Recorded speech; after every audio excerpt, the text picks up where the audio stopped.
My name is Anna. I was a 33-year-old housewife then. I had been married for a year, but I hadn't conceived.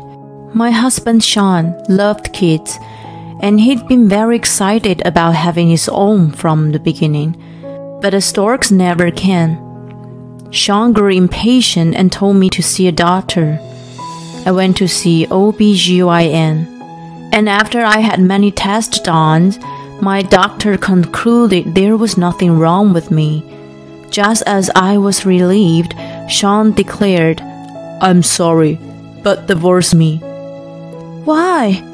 There's nothing wrong with me." "I just want a child as soon as possible. Who knows when you will conceive if I stay with you?" I was speechless. It's only been a year since we got married. I've already proven that I'm fertile. Why can't you wait a bit longer? "You're already 33. You'll be too old while I wait." "Wait, you're already old." "I want my child to have a young, beautiful mother." What did he mean by that? Did he think his wife was a thing or something?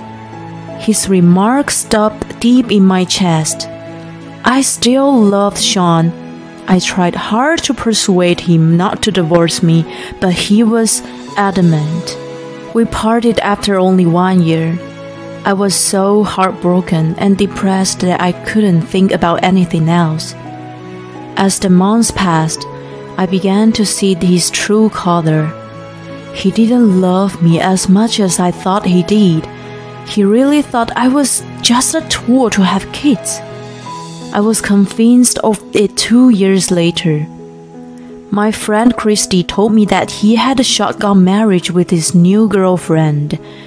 Christy and I were best friends since college. She happened to work in the same company as Sean, so she was a mutual friend of both of us.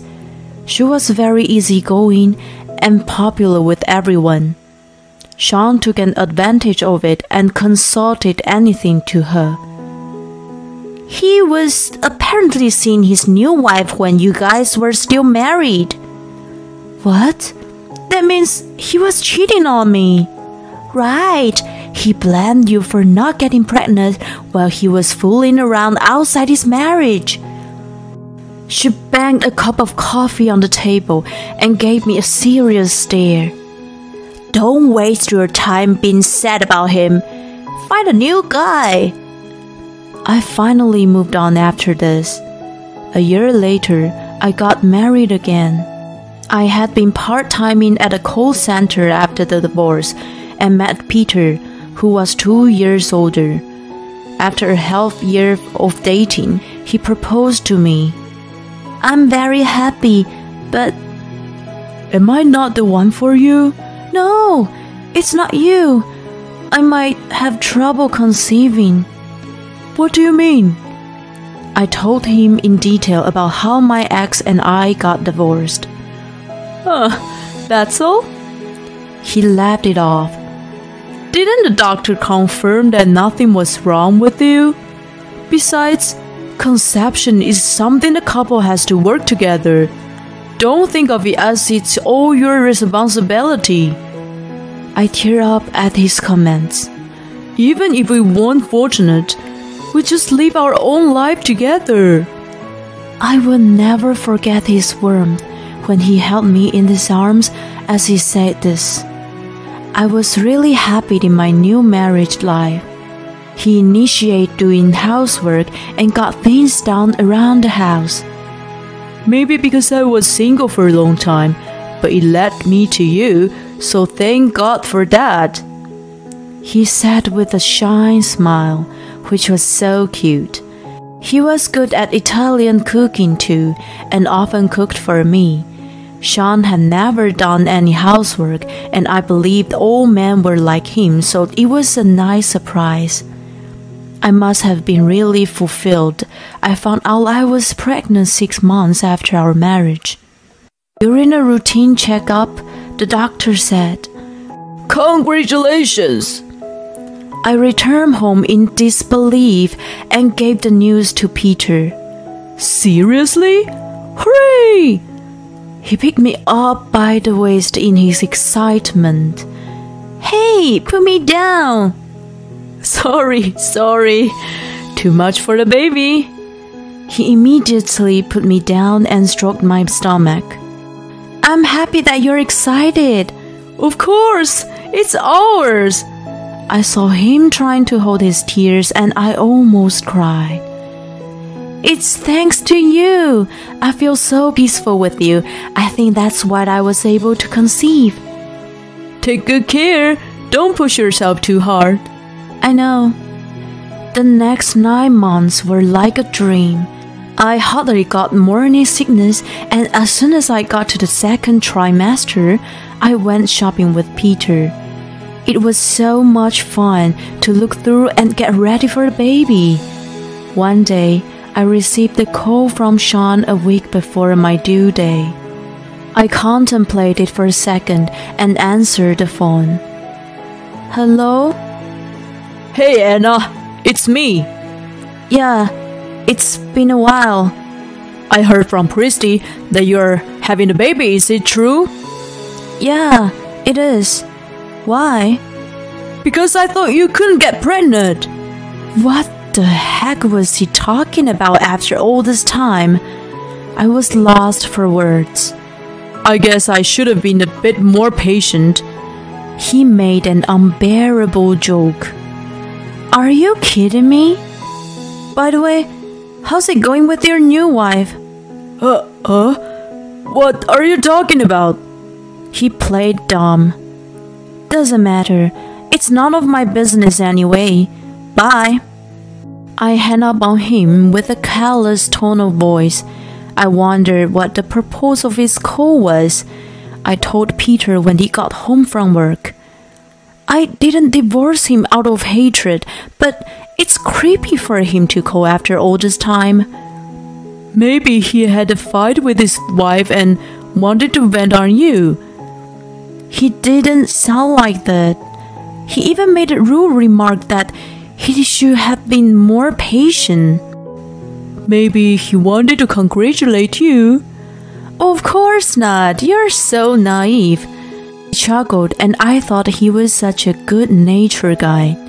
Seeing him like that, I felt foolish to be upset and changed the subject to the baby. It's a girl. My doctor revealed this to me the other day. We discussed her name again. His face brightened with joy. I can't wait to meet her. Soon, exactly after 1 week, the baby was born. We named her Valentina, which means healthy and strong. When Peter held her in his arm, she cried and thanked me over and over. After I was discharged, I spent my days struggling to raise my baby.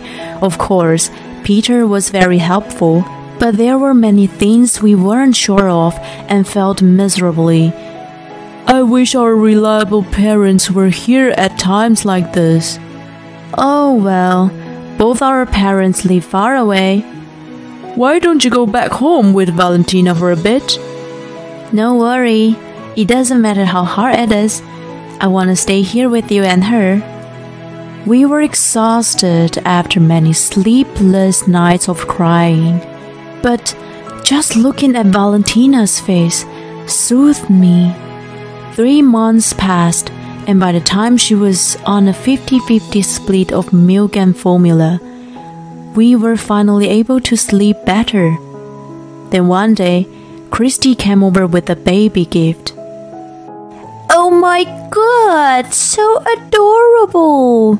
she exclaimed in a whisper when she saw Valentina sleeping in her cot. "Congratulations, Anna!" "Thank you. I'm so glad you came. I wanted to come sooner, sorry." "Doesn't matter. You're very busy at work. I'm just glad you finally got to meet her." We sat down with cakes she brought and coffee. Valentina was the main topic of our conversation at first.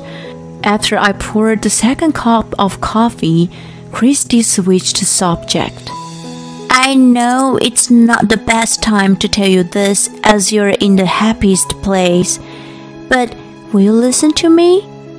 What's wrong? Well, it's about Sean. He had a baby right away with his current wife, so he believed that you were the problem. I expected that.